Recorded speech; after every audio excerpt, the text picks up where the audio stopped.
Araw-araw na naglalako si James mula Pampanga ng siomai na isa sa mga pinakapaboritong street food nating mga Pilipino. Kwento niya sa amin, ito ang kanyang paraan upang matustusan ang pangangailangan ng kanyang pamilya. Ngunit aminado si James na hindi madali ang pagnenegosyo.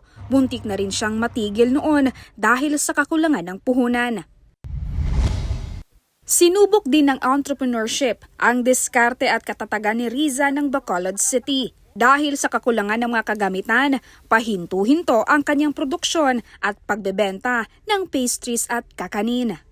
Nang mapag-alaman ang suportang ibinibigay ng OVP sa mga Pilipinong maliliit na negosyante, agad silang nagsumite ng aplikasyon sa programang Magnegosyo Taday. At dahil sa 15,000 pesos na karagdagang puhunan, nabigyan sila ng pagkakataon na maipagpatuloy at mapalago ang kanilang sinimulang negosyo. Sobrang saya po at yun nga po yung sinasabi namin. Bali yun po, pinadagdag po namin na puhunan dito po sa business namin na para lumago pa po. Malaki ang naitulong ng Magnegosyo Taday sa aking negosyo dahil mula na nakapagap ako ng dagdag puhunan, mas lumaki ang aking kita at nakakuha ako ng maraming pa-order.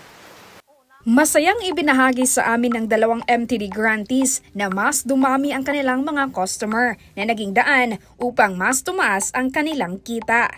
Patunay ang kanilang kwento na sa pamamagitan ng sipag, tiyaga, deskarte at napapanahong suporta, abot kamay ang pag-angat sa buhay. Ako, si Maribeth Adlawan, lahat para sa Diyos, bayan at pamilyang Pilipino. Valiente News.